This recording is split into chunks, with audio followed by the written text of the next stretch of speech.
அத்தனை பேரும் அல்லும்படி 6 முதல் 60% வரை ஆடி தள்ளுபடியுடன் super Saravana stores, Chennai, Madurai, Kovai.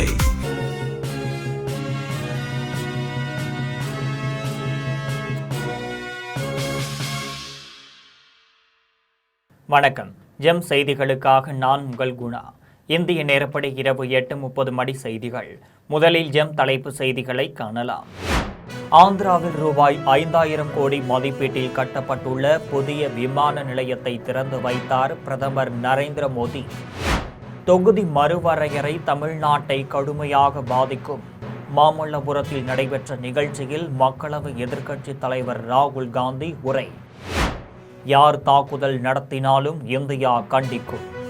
Iran வெளியுறவுத்துறை அமைச்சருடன் தொலைபேசியில் இந்திய வெளியுறவுத்துறை அமைச்சர் ஜெய்சங்கர் உரையாடல். எடப்பாடி பழனிசாமிக்கு மக்கள் மனதை படிக்க தெரிந்தது, எங்களுக்கு விஜய போல நடிக்க தெரியவில்லை. மதுரையில் ஆர்பி உதயகுமார் விமர்சனம்.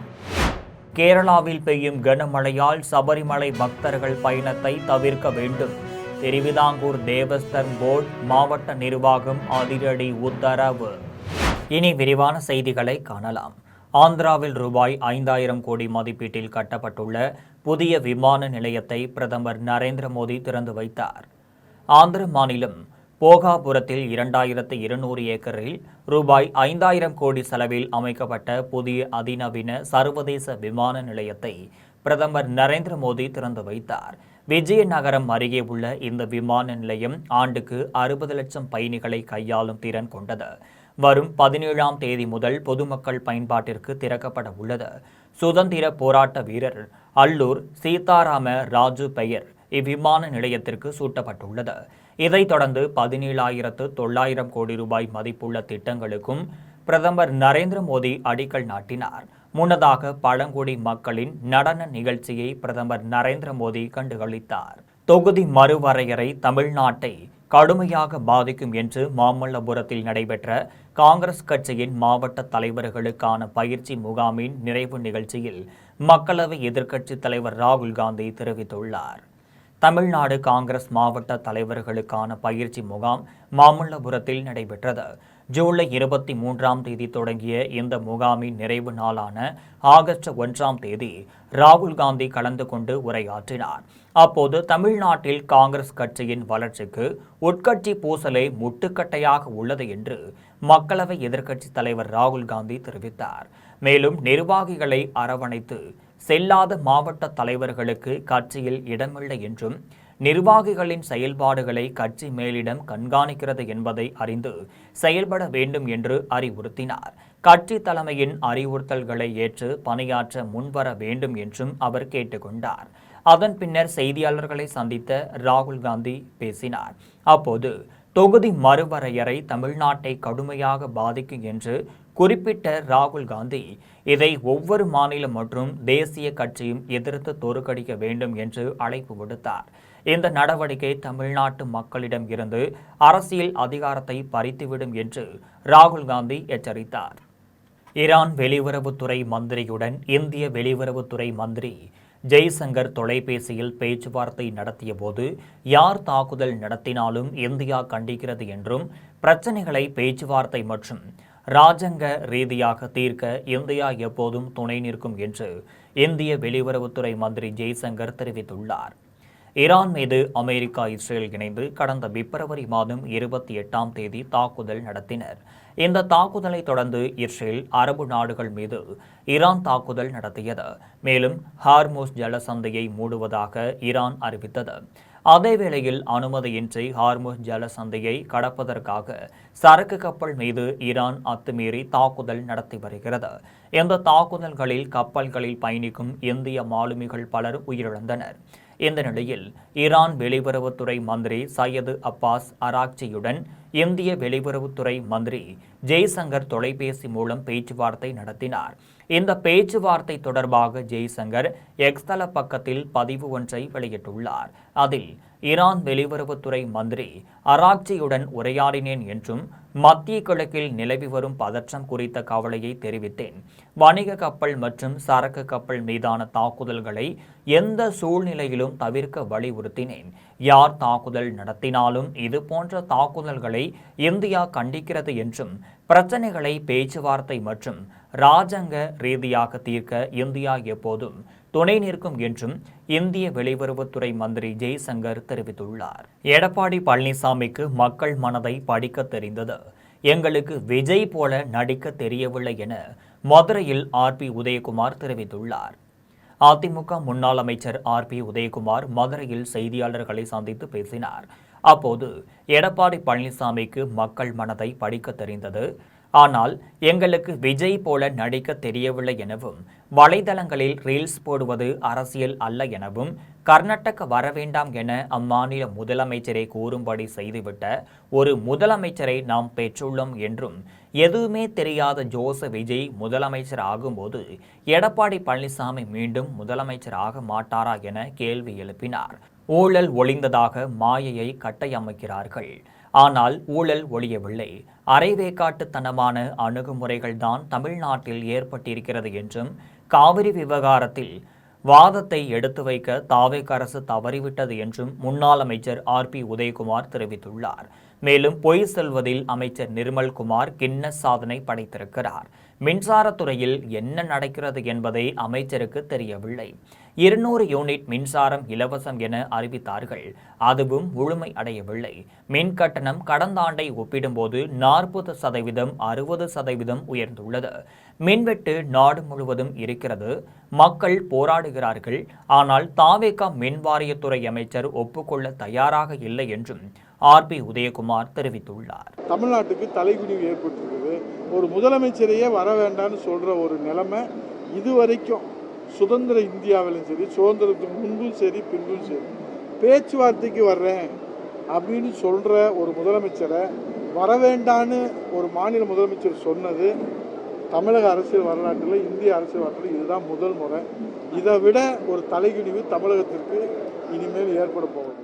கேரளாவில் வெளுத்து வாங்கும் கனமழையால் பம்பா நதியில் பயங்கர வெள்ளப்பெருக்கு ஏற்பட்டுள்ளதால் சபரிமலை பக்தர்கள் பயணத்தை தவிர்க்க வேண்டும் என திருவிதாங்கூர் தேவஸ்தம் போர்டு மற்றும் மாவட்ட நிர்வாகம் அதிரடி உத்தரவிட்டுள்ளது. சபரிமலை ஐயப்பன் கோவிலில் ஆண்டுதோறும் விவசாயம் செழிப்பதற்காக ஒவ்வொரு ஆண்டும் சபரிமலை ஐயப்பன் கோவிலில் நிறை புத்திரசி வழிபாடு நடைபெறுவது வழக்கம். அதன்படி இந்த ஆண்டுக்கான பூஜையை முன்னிட்டு நாளை மாலை கோவில் நடை திறக்கப்படுகிறது. இந்த வழிபாட்டிற்காக பாலக்காடு, ஆரன்முளா மற்றும் செட்டிக்குளங்கரா, தென்காசி வயல்களில் இருந்து அறுவடை செய்த நெல்லை பட்டு துணியில் தனித்தனியாக கட்டுகளாக கட்டப்பட்டு அலங்கரிக்கப்பட்ட வாகனத்தில் நாளை ஊர்வலமாக புறப்பட்டு பாரம்பரிய கோவில்கள் வழியே பவனி வந்து ஆகஸ்ட் 3ஆம் தேதி சபரிமலைக்கு கொண்டு வரப்படுகிறது. இந்த நெற்கதிர்களை வைத்து சிறப்பு பூஜைகள் நடத்தப்பட்டு பின்னர் பக்தர்களுக்கு பிரசாதமாக வழங்கப்படும். இந்த நெற்கதிர்களை வீடுகளில் வைத்து பாதுகாத்து வந்தால் சகல ஐஸ்வர்யங்கள் கிடைப்பதுடன் நோய் நொடிகள் விலகும், விவசாயம் செழிக்கும் என்பது நம்பிக்கை. நிறை புத்தரசி பூஜை வழிபாட்டிற்கு பின் அன்றைய தினம் இரவு 10 மணிக்கு கோவில் நடை அடைக்கப்படும். இந்நிலையில் கேரளாவில் வெளுத்து வாங்கி வரும் கனமழை காரணமாக பம்பா நதியில் பயங்கர வெள்ளப்பெருக்கு ஏற்பட்டுள்ளது. மேலும் மலை பாதைகளில் நிலச்சரிவு ஏற்படும் அபாயம் உள்ளதாக எச்சரிக்கை விடுக்கப்பட்டுள்ளது. இதன் காரணமாக சபரிமலை ஐயப்பன் கோவில் நடைபெற உள்ள புகழ்பெற்ற திரபுத்திர பூஜையில் கலந்து கொள்வதற்காக ஆகஸ்ட் 2 மற்றும் 3 ஆகிய தேதிகளில் சபரிமலைக்கு வர திட்டமிட்டிருக்கும் பக்தர்கள் தங்களது பயணத்தை மறுபரிசீலனை செய்ய வேண்டும் என மாவட்ட நிர்வாகம் தெரிவித்துள்ளது. சட்டமன்ற உறுப்பினர் விடுதியில் 1,75,00,000 மதிப்பீட்டில் உடற்பயிற்சி கூடம் மற்றும் மருந்தகத்தை சட்டப்பேரவை சபாநாயகர் JCT பிரபாகர் திறந்து வைத்தார். சென்னை சேப்பாக்கத்தில் உள்ள சட்டமன்ற உறுப்பினர் குடியிருப்பு வளாகத்தில் 1,75,00,000 மதிப்பீட்டில் அமைக்கப்பட்டுள்ள மருந்தக மற்றும் உடற்பயிற்சி கூடத்தை சட்டப்பேரவை சபாநாயகர் ஜே.சி.டி. பிரபாகர் திறந்து வைத்தார். அதன் பின்னர் செய்தியாளர்களை சந்தித்து பேசினார். அப்போது முதலமைச்சராக ஜோசப் விஜய் பொறுப்பேற்றவுடன் சட்டமன்ற உறுப்பினர் விடுதி குறைபாடு குறித்து முதலமைச்சரின் கவனத்திற்கு கொண்டு செல்லப்பட்டது என்றும் அதனையடுத்து உடனடியாக ரூபாய் 23 கோடி ஒதுக்கீடு செய்தார் என்றும் சட்டமன்ற உறுப்பினர்கள் விடுதி பராமரிப்பு பணிகள் விரைவில் துவங்க உள்ளது என்றும் சபாநாயகர் ஜே.சி.டி. பிரபாகர் தெரிவித்துள்ளார். ஆக்கப்பூர்வமான அரசு என்றால் மக்களுடைய பிரச்சனைகளை நிறைவேற்றுவதில் கவனம் செலுத்த வேண்டும். ஆனால் தாவேக் அரசு வழக்குகள் போடுவதிலேயே கவனம் செலுத்துவதாக முன்னாள் அமைச்சர் செந்தில் பாலாஜி குற்றம் சாட்டியுள்ளார்.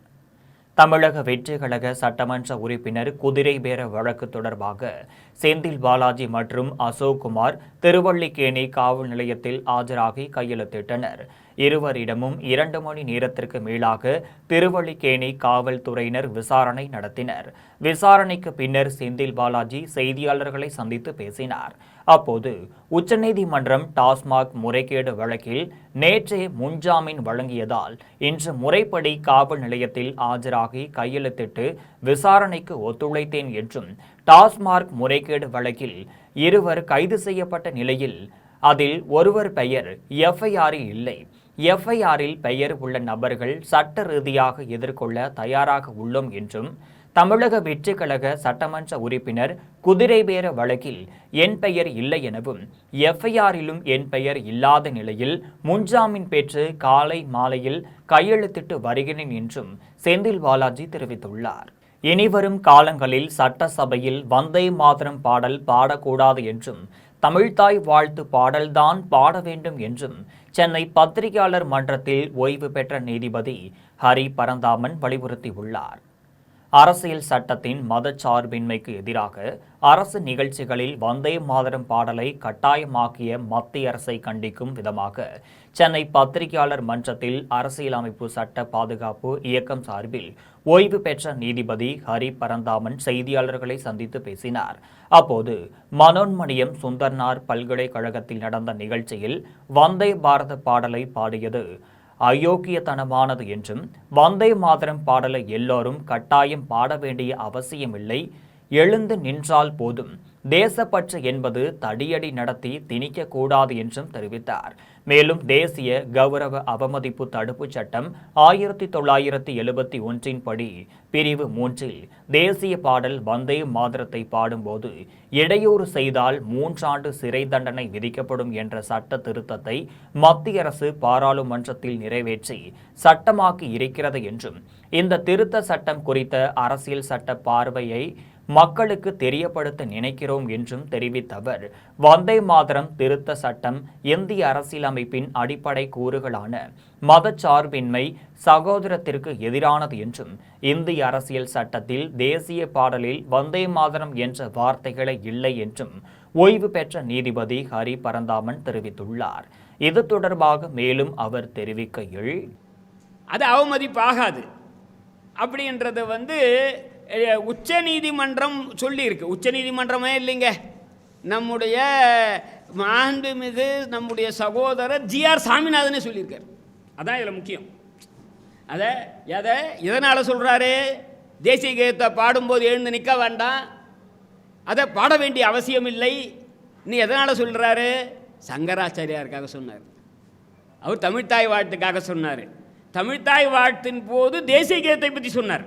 தமிழ்த்தாய் வாழ்த்துக்கு மட்டும் இல்லை, அதை உச்சநீதிமன்றத்தின் ஒரு தீர்ப்பை சுட்டி காண்பித்து சொன்னார். அந்த தீர்ப்பு மிக பிரபலமான வழக்கு தீர்ப்பு. பிஜோ இமானுவல் எதிர் கேரள மாநிலம் என்பது அந்த வழக்கு. அதாவது கேரள மாநிலத்திலிருந்து போனது. திருச்சியில் கலைஞர் கருணாநிதியின் 103வது பிறந்த நாளையொட்டி மாநில அளவிலான கபடி போட்டியை முன்னாள் சட்டமன்ற உறுப்பினர் பழனியாண்டி தொடங்கி வைத்தார். முன்னாள் முதலமைச்சர் கலைஞர் கருணாநிதியின் 103வது பிறந்த நாளையொட்டி மகாத்மா பிரதர்ஸ் சார்பில் மாநில அளவில் ஆண்கள் மற்றும் பெண்களுக்கான கபடி போட்டி திருச்சி ஸ்ரீரங்கம் அள்ளித்துறையில் உள்ள கலைஞர் திடலில் நடைபெற்றது. கபடி விளையாட்டுப் போட்டிக்கான நிகழ்ச்சியில் ஸ்ரீரங்கம் தொகுதி முன்னாள் சட்டமன்ற உறுப்பினர் பழனியாண்டி பங்கேற்று விளையாட்டு வீராங்கனைக்கு வாழ்த்து தெரிவித்து போட்டியை தொடங்கி வைத்தார். 3 நாட்கள் நடைபெறும் கபடி போட்டியில் தமிழகம் முழுவதிலும் இருந்தும் ஏராளமான வீரர்கள் வீராங்கனைகள் கலந்து கொண்டனர்.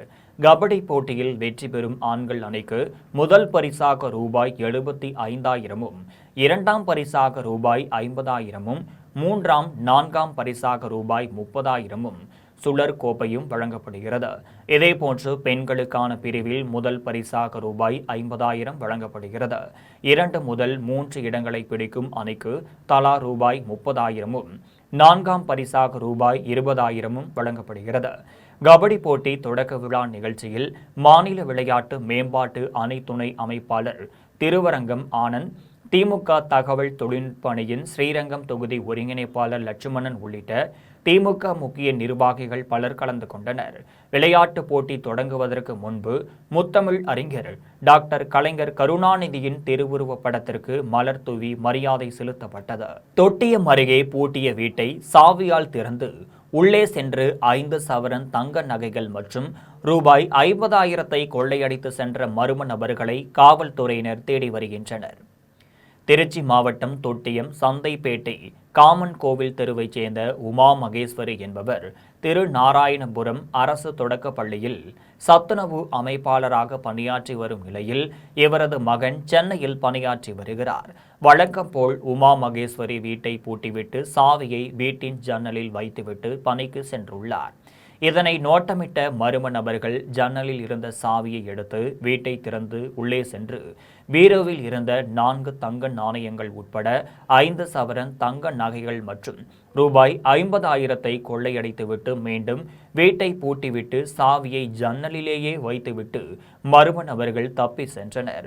பணி முடிந்து வீட்டிற்கு திரும்பிய உமா மகேஸ்வரி ஜன்னலில் இருந்த சாவியால் வீட்டை திறந்து உள்ளே சென்றபோது மெத்தையில் பர்ஸ் மற்றும் பொருட்கள் சிதறி கிடந்ததையும் 5 சவரன் தங்க நகைகள் மற்றும் ரூபாய் 50,000 மர்ம நபர்கள் கொள்ளையடித்து சென்றதையும் கண்டு அதிர்ச்சியடைந்தார்.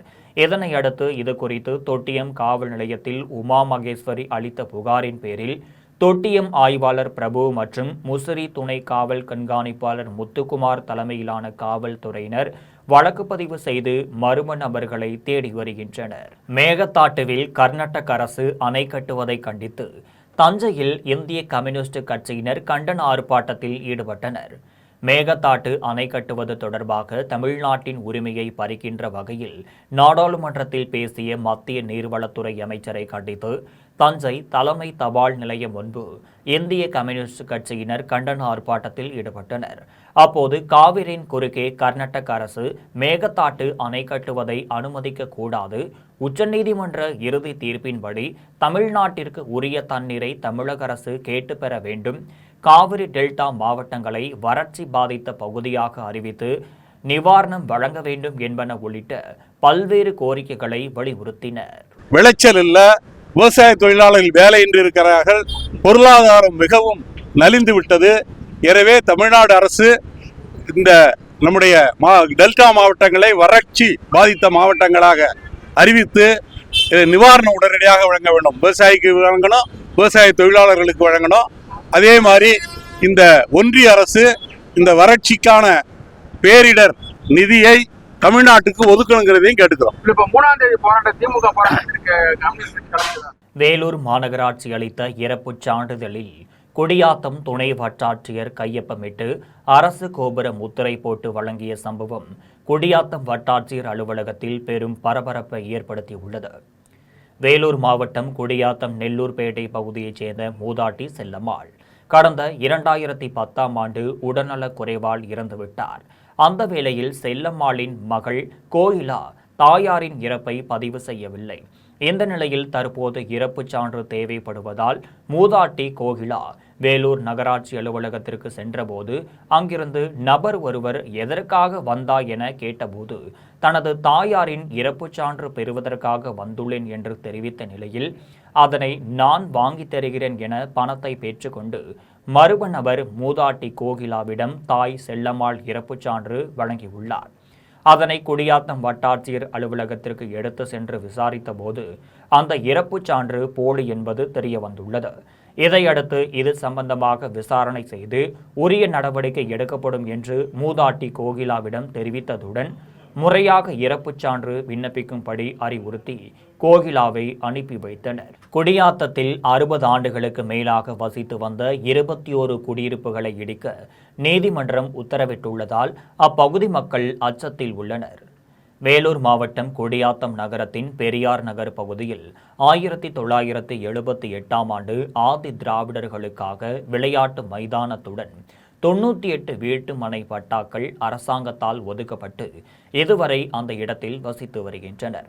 இந்நிலையில் இப்பகுதியில் 40 ஆண்டுகளுக்கு பிறகு விழா மேடை அமைக்க வேண்டும் என தனிநபர் ஒருவர் விளையாட்டு மைதான இடத்தை தேர்வு செய்தபோது அதற்கு அப்பகுதி மக்கள் எதிர்ப்பு தெரிவித்தனர். இதனையடுத்து தனிநபர் நீதிமன்றத்தில் வழக்கு தொடர்ந்தார். இதனையடுத்து அப்பகுதி மக்கள் மாவட்ட ஆட்சியரிடம் கோரிக்கை மனு அளித்தனர்.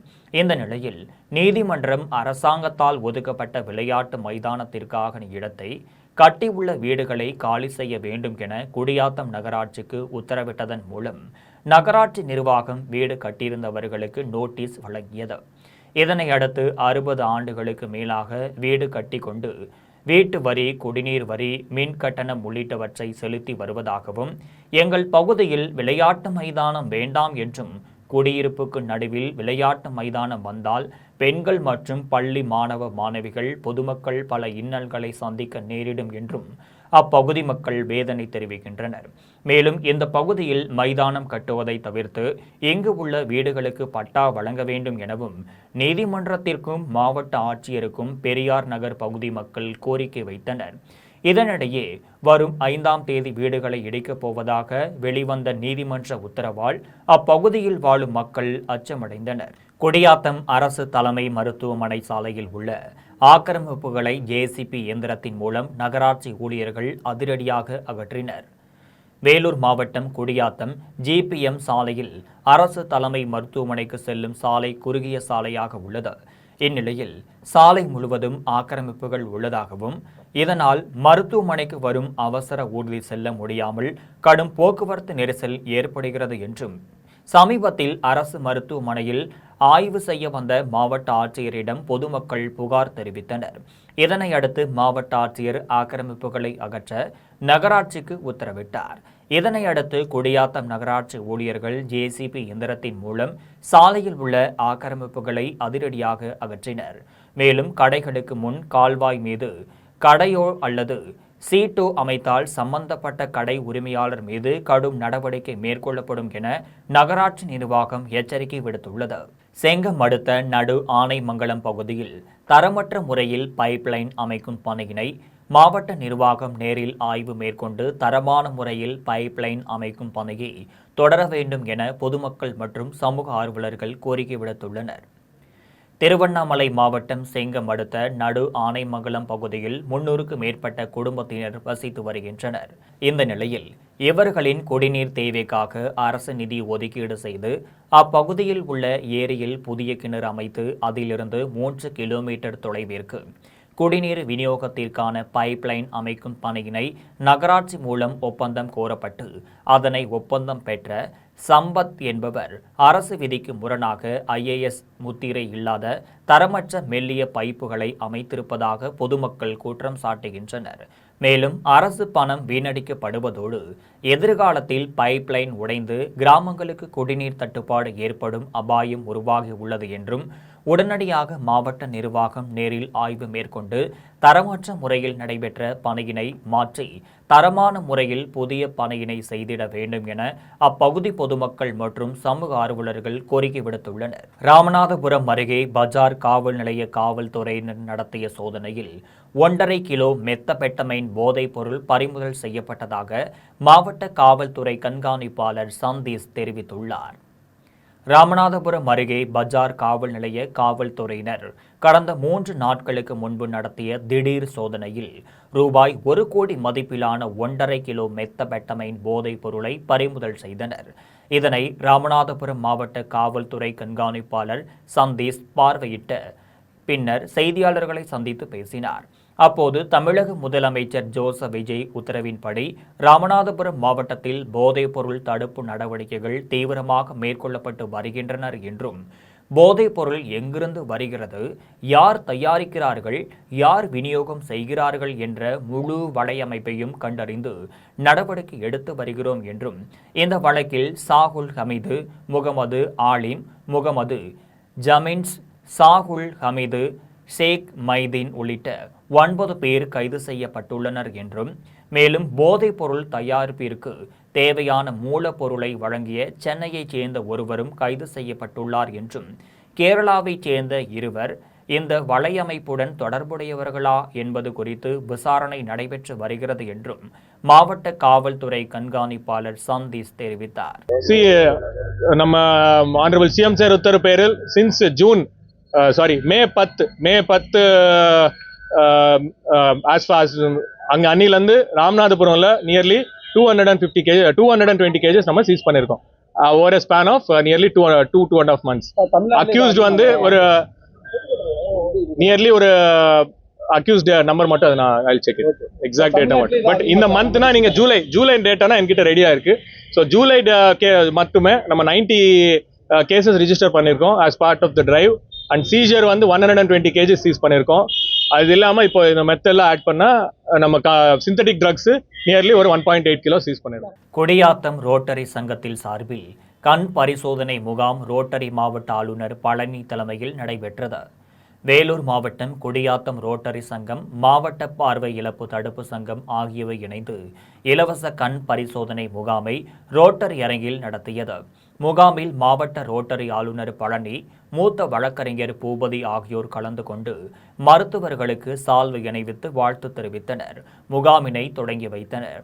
முகாமில் கோவை கண் மருத்துவமனையின் மருத்துவ குழுவினர் கலந்து கொண்டு தூர பார்வை, கிட்ட பார்வை, கண்ணில் சதை வளர்ச்சி, கண்புரை நீக்குதல் உள்ளிட்ட கண் சம்பந்தமான பிரச்சினைக்கு ஆலோசனை மற்றும் பரிசோதனை மேற்கொண்டனர். முகாமில் பங்கேற்ற 500க்கும் மேற்பட்டோரில் 230 நபர்களுக்கு கண் அறுவை சிகிச்சைக்காக கோவைக்கு அனுப்பி வைத்தனர். அதன் பின்னர் பங்கேற்ற அனைவருக்கும் காலை, மதியம் என 2 வேளை உணவு வழங்கப்பட்டது. முகாமில் ரோட்டரி சங்க தலைவர் ரவிச்சந்திரன், கண் சிகிச்சை சேர்மன் ஜெயச்சந்திரன் உள்ளிட்டோர் கலந்து கொண்டனர். கன்னியாகுமரி மாவட்டத்தில் கனமழை பெய்து வருவதின் காரணமாக திருப்பரப்பு அருவியில் தண்ணீர் ஆர்ப்பரித்து கொட்டுகிறது. கன்னியாகுமரி மாவட்டத்தில் நேற்றிரவு முழுவதும் பரவலாக மழை பெய்தது. குறிப்பாக மேற்கு தொடர்ச்சி மலை பகுதிகளில் பெய்த கனமழை காரணமாக கோதையாற்றில் தண்ணீர் வரத்து அதிகரித்துள்ளது. இதனால் திருப்பரப்பு அருவியில் தண்ணீர் ஆர்ப்பரித்து கொட்டுகிறது. இந்நிலையில் இன்று சனிக்கிழமை வார இறுதி நாள் என்பதால் ஏராளமான பள்ளி மாணவர்கள் உட்பட சுற்றுலா பயணிகள் கூட்டம் அதிகரித்து காணப்படுகிறது. இந்த நிலையில் சுற்றுலா பயணிகளின் பாதுகாப்பு கருதி அருவியில் கட்டுப்பாடுகள் விதிக்கப்பட்டுள்ளன. முதல் 2 பகுதிகளில் மட்டும் பாதுகாப்பாக குளிக்க அனுமதி அளித்துள்ளனர். ஆபத்தான மற்ற பகுதிக்கு செல்லாமல் இருக்க காவலர்கள் கண்காணிப்பு பணியில் ஈடுபட்டு வருகின்றனர். திருச்செந்தூர் சுப்பிரமணிய சுவாமி திருக்கோவிலின் உண்டியல் எண்ணப்பட்டதில் 5,57 லட்சம் ரூபாய் வருவாய் கிடைத்துள்ளதாக கோவில் நிர்வாகம் தெரிவித்துள்ளது. முருகனின் அறுபடை வீடுகளில் 2ஆம் படை வீடான திருச்செந்தூர் சுப்பிரமணிய சுவாமி திருக்கோவிலுக்கு வருகை தரும் பக்தர்கள் கோவிலுக்குள் இருக்கும் உண்டியலில் காணிக்கையாக செலுத்திய பணம், தங்க, வெள்ளி பொருட்களை எண்ணும் பணிகள் நிர்வாக அலுவலகம் அருகே உள்ள மண்டபத்தில் கடந்த 2 நாட்களாக நடைபெற்றது. கோவில் தர்கா அருள்முருகன், இணை ஆணையர் அருணாச்சலம் ஆகியோர் முன்னிலையில் உண்டியல் காணிக்கைகள் எண்ணப்பட்டது. இதில் உளவார பணி குழுவினர் மற்றும் கோவில் பணியாளர்கள் என 100க்கும் மேற்பட்டோர் உண்டியல் என்னும் பணியில் ஈடுபட்டனர். உண்டியலில் இருந்து 5,80,80,304 ரூபாயும், 1,313 கிராம் தங்கமும், 23,245 கிராம் வெள்ளியும், 1,423 வெளிநாட்டு கரன்சியும் கிடைத்துள்ளதாக கோவில் நிர்வாகம் தெரிவித்துள்ளது. கோவில்பட்டி அருகே தனியார் பேருந்தின் டயர் வெடித்து பள்ளத்தில் கவிழ்ந்த விபத்தில் பேருந்து ஓட்டுநர் உட்பட 11 பேர் படுகாயமடைந்து அரசு மருத்துவமனையில் அனுமதிக்கப்பட்டுள்ளனர். சென்னையிலிருந்து நாகர்கோவில் நோக்கி 18 பயணிகளுடன் தனியார் ஆம்னி பேருந்து ஒன்று சென்று கொண்டிருந்தது. தூத்துக்குடி மாவட்டம் கோவில்பட்டி அருகே தேசிய நெடுஞ்சாலையில் சிவனந்தனைபுரம் விளக்கு பகுதியில் வந்தபோது திடீரென ஆம்னி பேருந்தின் முன்பக்க டயர் வெடித்து தேசிய நெடுஞ்சாலையின் தடுப்பில் மோதி பள்ளத்தில் கவிழ்ந்து விபத்துக்குள்ளானது. இதில் ஆம்னி பேருந்து ஓட்டுநர் குருசாமி மற்றும் 4 பெண்கள் உட்பட 11 பேர் படுகாயமடைந்தனர். விபத்தில் காயமடைந்த அனைவரும் மீட்கப்பட்டு சிகிச்சைக்காக கோவில்பட்டி அரசு மருத்துவமனையில் அனுமதிக்கப்பட்டனர். ஓட்டுநர் குருசாமிக்கு தீவிர சிகிச்சை அளிக்கப்பட்டு வருகிறது. விபத்து குறித்து சாத்தூர் தாலுகா காவல்துறையினர் வழக்கு பதிவு செய்து தீவிர விசாரணை நடத்தி வருகின்றனர். கொச்சனூரில் அமைந்துள்ள சனீஸ்வர பகவான் திருக்கோவிலில் ஆடித் திருவிழா வெகு விமரிசையாக நடைபெற்றது. தேனி மாவட்டம் குச்சனூரில் அமைந்துள்ள சனீஸ்வர பகவான் திருக்கோவிலில் ஆடி மாத திருவிழாவை முன்னிட்டு வெள்ளிக்கிழமை சனீஸ்வரருக்கும் நீலாதேவிக்கும் திருக்கல்யாண வைபவம் சிறப்பாக நடைபெற்றது. அதனைத் தொடர்ந்து சனீஸ்வர ஆலயத்தில் 5 வார ஆடி திருவிழா கடந்த 18ஆம் தேதி தொடங்கி 2 வாரங்கள் நிறைவு பெற்றனர். இதனையடுத்து 3ஆம் வார சனிக்கிழமையில் நடைபெற்ற விழாவில் தேனி, மதுரை, சிவகங்கை உள்ளிட்ட தமிழகத்தின் பல்வேறு மாவட்டங்களைச் சேர்ந்த ஆயிரக்கணக்கான பக்தர்கள் மழையையும் பொருட்படுத்தாமல் நீண்ட வரிசையில் காத்திருந்து சாமி தரிசனம் செய்தனர். அப்போது பக்தர்கள் நடந்து செல்லும் பாதையில் தேங்கியுள்ள சகதியையும் அறநிலையத்துறை அதிகாரிகள் அகற்றவில்லை என்றும் இதனால் நோய் தொற்று ஏற்படும் என்று பொதுமக்கள் குற்றம் சாட்டுகின்றனர். பொள்ளாச்சி அருகே பர்னிச்சர் குடோனில் ஏற்பட்ட தீ விபத்தில் ரூபாய் 3 லட்சத்திற்கு மேலான பொருட்கள் முற்றிலும் தீயில் எரிந்து சேதமடைந்தது. பொள்ளாச்சி அருகே உள்ள ஜோதி நகர் சி காலனி மாக்கினாம்பட்டி செல்லும் பகுதியில் நடராஜ் என்பவர் கிருஷ்ணா பர்னிச்சர் என்கின்ற குடோனில் சோபா செட், மர டேபிள், பீரோ, கட்டில் போன்ற வீட்டு உபயோகப் பொருட்கள் தயாரித்து விற்பனை செய்து வந்துள்ளார்.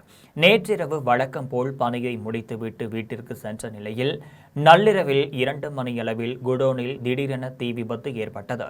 இதனை அறிந்த அருகில் இருந்தவர்கள் தீயணைப்பு நிலையத்திற்கு தகவல் தெரிவிக்கப்பட்டதை அடுத்து சம்பவ இடத்திற்கு வந்த தீயணைப்பு வீரர்கள் 3 மணி நேரத்திற்கு மேலாக போராடி தீயை கட்டுக்குள் கொண்டு வந்தனர்.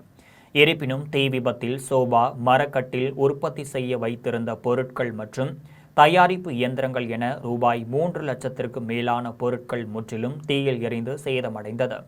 தீ விபத்து குறித்து பொள்ளாச்சி கிழக்கு காவல் நிலைய காவல்துறையினர் விசாரணை மேற்கொண்டு வருகின்றனர். மீண்டும் ஜெம் தலைப்பு செய்திகள். ஆந்திராவில் ரூபாய் 5000 கோடி மதிப்பீட்டில் கட்டப்பட்டுள்ள புதிய விமான நிலையத்தை திறந்து வைத்தார் பிரதமர் நரேந்திர மோடி. தொகுதி மறுவரையறை தமிழ்நாட்டை கடுமையாக பாதிக்கும். மாமல்லபுரத்தில் நடைபெற்ற நிகழ்ச்சியில் மக்களவை எதிர்க்கட்சித் தலைவர் ராகுல் காந்தி உரை. யார் தாக்குதல் நடத்தினாலும் இந்தியா கண்டிக்கும். ஈரான் வெளியுறவுத்துறை அமைச்சருடன் தொலைபேசியில் இந்திய வெளியுறவுத்துறை அமைச்சர் ஜெய்சங்கர் உரையாடல். எடப்பாடி பழனிசாமிக்கு மக்கள் மனதை படிக்க தெரிந்தது, எங்களுக்கு விஜயை போல நடிக்க தெரியவில்லை. மதுரையில் ஆர்பி உதயகுமார் விமர்சனம். கேரளாவில் பெய்யும் கனமழையால் சபரிமலை பக்தர்கள் பயணத்தை தவிர்க்க வேண்டும். திருவிதாங்கூர் தேவஸ்தன் போர்டு மாவட்ட நிர்வாகம் அதிரடி உத்தரவு. இத்துடன் ஜெம் செய்திகள் நிறைவடைகின்றனர். மீண்டும் ஜெம் செய்திகள் இரவு 12 மணிக்கு. உடனுக்குடன் செய்திகளை காண gemlive.tv என்ற இணையதளத்தில் இணைந்திருங்கள். நன்றி, வணக்கம்.